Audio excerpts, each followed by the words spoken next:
পার্লারে সাজুগুজু করার জন্য। আর তোমরা যারা যারা এখনও পর্যন্ত বোনের বিয়ের গায়ে হলুদের পর্বটা দেখোনি, এক্ষুনি যাও ভিডিওগুলো দেখে নাও। আশা করছি ভিডিওগুলো তোমাদের খুব ভালো লাগবে। তো গুড আফটারনুন বন্ধুরা, welcome back to my channel. আমি সর্বাণী, আমার চ্যানেলে তোমাদের সকলকে জানাচ্ছি স্বাগত। বোনের গায়ে হলুদ পর্ব শেষ হতে হতেই কিন্তু 4টে সাড়ে 4টের মতো বেজে গেছিলো। তারপরে কিন্তু তাড়াহুড়ো করে চলে গেছিলাম পার্লারে। আর পার্লারে কিন্তু শুধুমাত্র আমি হেয়ার স্টাইলটাই করেছি, আর বাদ বাকি সমস্ত মেকআপটা কিন্তু আমি নিজে হাতেই করেছি। তো তোমরাই জানিও মেকআপটা কেমন লাগছে আর আমাকে কেমন লাগছে। যেহেতু আমার বৌদিরই পার্লার, তাই জন্য কিন্তু আমি সমস্ত সারা জিনিসগুলো সাথে করে নিয়ে গেছিলাম। আর বৌদি যখনই আগে হেয়ার স্টাইলটা কমপ্লিট করলো তখনই কিন্তু নিজে নিজে আমি তাড়াতাড়ি করে সেরে নিয়েছিলাম। আর তারপর যখন বাড়িতে ফিরলাম, এসেই দেখি কিন্তু আমার বোনের বরমশাই এসে হাজির হয়ে গেছে।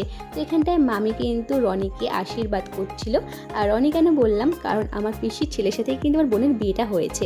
তো যাই হোক, এখানটায় কিন্তু আমার মাসি মামি সবাই মিলে কিন্তু জামাই বরণটা করছে। জামাই বরণের যখন একটুখানি ভিডিও আমি তুললাম, তখনই কিন্তু দেখলাম প্রহরী মশাই আর গোপাল ভাঁড়ও কিন্তু এসে হাজির হয়ে গেছে। আরও কিন্তু অনেকেই এসেছিল, তোমরা ভিডিওটা দেখতে থাকো, সবাইকে এক করে আমি দেখাবো। আমি যখন সাজতে গেছিলাম তখন কিন্তু মামামকে মা আর মাসি সামলেছিল, তাই জন্য ওরা রেডি হতে পারেনি। তাই জন্যই কিন্তু বাড়িতে আসতে না আসতে আমি আমার দুটো মেয়েকে সাজিয়ে দিচ্ছিলাম, মানে আমার ছোটো মাসি আর মাকে কিন্তু আমি সাজিয়ে দিচ্ছিলাম। আর মা ছোটো মাসিকে সাজানোর পরেই কিন্তু আমি চলে আসলাম প্যান্ডেলে। এটা হলো আমার ছোটো মাসি আর ছোটো মাসি, তোমরা কিন্তু জানিও ওদেরকে কেমন লাগছে। আর আমার ছোটো মাসির না অনেকদিন ধরে ইচ্ছে ছিল একটা লাল কালারের বেনারসি পরে সুন্দর করে সাজবে, সেই শখটা আমি পূরণ করে দিয়েছি মাসির, কারণ বেনারসি শাড়িটা আমার। তো মাসিকে আমি আমার বেনারসি শাড়িটা দিয়ে সুন্দর করে সাজগোজ করিয়ে দিয়েছিলাম। মাসি তো ভীষণই হ্যাপি হয়ে গেছিলো। আর তারপরেই দেখো এখানটায় কোল ছাড়ানোর যে নিয়মটা হয় সেটাই হচ্ছিল। মাসির থেকে কিন্তু বোনকে মাসির কোলে বসিয়ে তারপরে কিন্তু নিয়ে যাওয়া হলো মণ্ডপে। 7 পাকে বাঁধা পড়লো আমার বোন।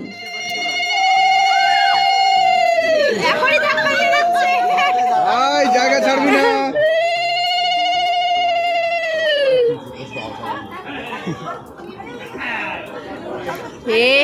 বাবা বল ফেলে দিল, জায়গা ছাড়বি না। বল তোমাদের রিপ্লাই দে রে। এবার নামি দাও, আরেকটা কিছু হোক।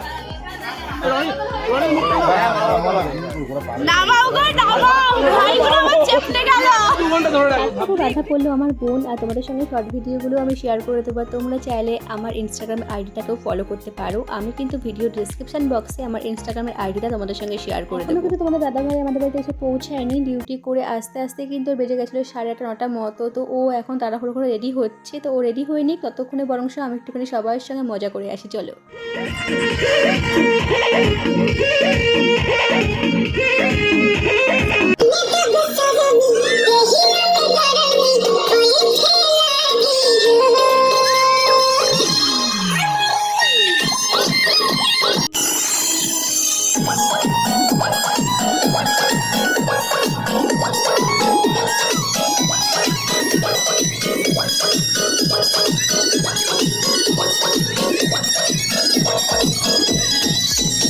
নাচ গান তো করছিলাম, তারই মাঝে এই ভদ্রলোক একটা গোলাপ নিয়ে এসে হাজির হন। আমাকে কি সুন্দর হাত দিয়ে ঘোরাচ্ছিল। তখনই তাড়াতাড়ি করে বোনকে বললাম ভিডিওটা করার জন্য।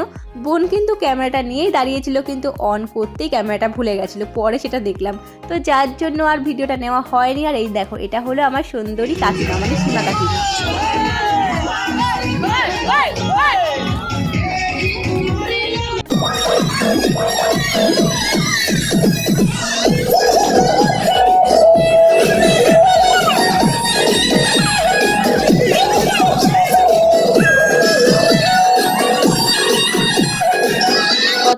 ভেবেছিলাম মিঠির সঙ্গে ভেবেছিলাম এনার সঙ্গে কয়েকটা ফটো ভিডিও তুলবো, কিন্তু সেটার একদমই হয়নি, কারণ মিঠি ঘুমিয়ে গেছিলো।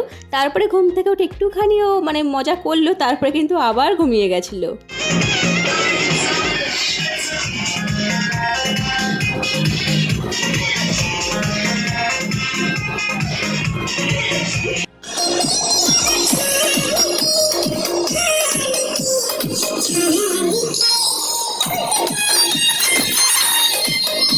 আর এদিকে কিন্তু ততক্ষণে বিয়েটা শুরু হয়ে গেছিলো। আর আমাদেরও শুরু হয়ে গেল ফটো তোলা, ভিডিও তোলা। মানে মেয়েরা তো বিয়ে বাড়িতে গেলে এটাই করে সবার প্রথমে।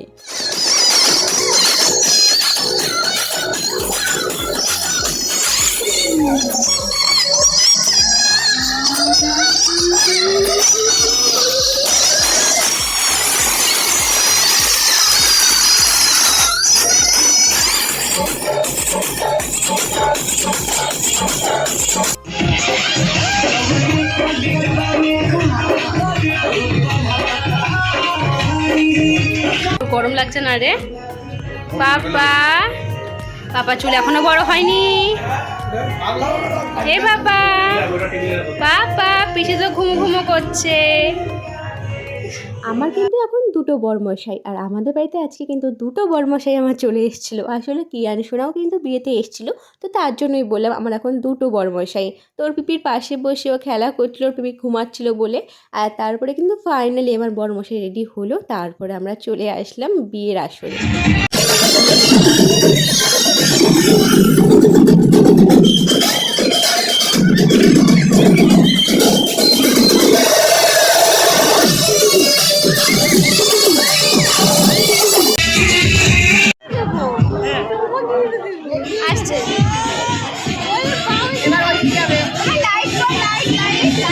তো কিছুই না, ভেবেছিলাম মাম্মামকে আজকে একটা সুন্দর একটা প্রিন্সেস কাটিং ড্রেস পরাবো, তো সেই অনুযায়ী ওকে পরিয়েছিলাম, কিন্তু ও খুব কান্নাকাটি করছিল বলে ড্রেসটা চেঞ্জ করিয়ে দিয়েছিলাম। তো একদম একটা নর্মাল একটা ওকে ড্রেস পরিয়েছিলাম। তো যেটাই হোক না কেন, ও যদি ডিস্টার্ব হয় সেটা না করানোই একদমই আমার মনে হয় ঠিক।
Só que não se dizia que vai por seguir.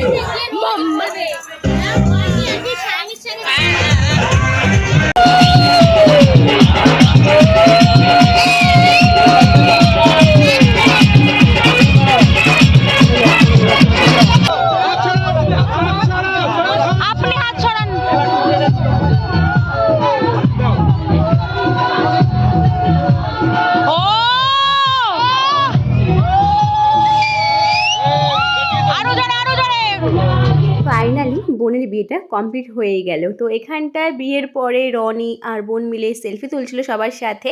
তারপরে কিন্তু কিছু ফ্যামিলি ফটো তোলা হলো, তারপরে কিন্তু ওদের সুন্দর সুন্দর কিছু ফটো তোলা হলো। তারপরে আমরা কিন্তু মানে 3 জামাই আর 3 বোন মিলে কিন্তু ফটো তুললাম। এত দিন ধরে এত প্ল্যানিং করার পরে ফাইনালি বিয়েটা কমপ্লিট হলো। আর তারপরে কিন্তু আমরা অনেক অনেক ফটো তুলেছিলাম, আর আজকের দিনে তো ভীষণই মজা করেছিলাম। আর এখানটায় আমার মামামকে আমি একটা সুন্দর ফুল দিচ্ছিলাম, আমাকে তো প্রথমেও খাইয়ে দিল, তারপরে দেখো একবার বুঝতে পেরে গেছে যে এটা হলো খেলা, তো বারবার করে কিন্তু ফুলটা ওর নিচেই ফেলে দিচ্ছিল, আর আমি তুলছিলাম, আর ও ভীষণই মজা পাচ্ছিল।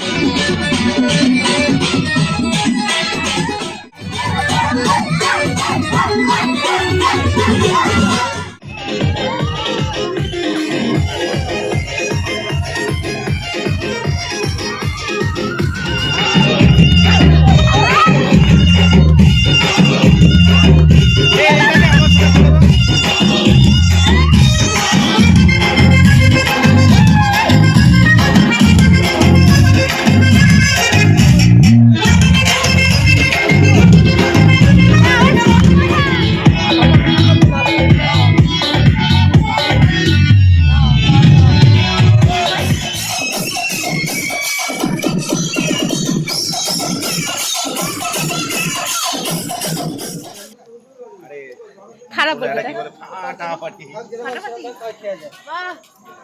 দেখ এইটুকু না করলে আবার ঠিক। হ্যাঁ ধরো আমি যেই পোস্টটা দিতে লজ্জা পাচ্ছি, সেই পোস্টটা একদিন লোক আমাকে অর্ধেক সামনাসামনি দেখে নেবে, কেমন লাগবে তখন? কেমন লাগবে? এর থেকে ভালো হবে এই নাকের খুলে পড়ে যাচ্ছে আমার। ঠেলে দাও আজকের মতো ইতি গজতি পেট ভরে গেছে আর পাচ্ছি না, রাত বাজে 1:30টা। কি মাছ এই স্টলে কোনো খাবার নেই, খাইনি কিন্তু আমি ফুচকা টুচকা কিছু। এই গজতি তো আমি বলেই দিলাম, কিন্তু এখনো কিন্তু অনেক ব্লগ বাকি আছে, রিসেপশনের ভিডিও বাকি আছে। তো আমি এমনি বললাম যে আপাতত আজকের জন্য ইতি গজতি।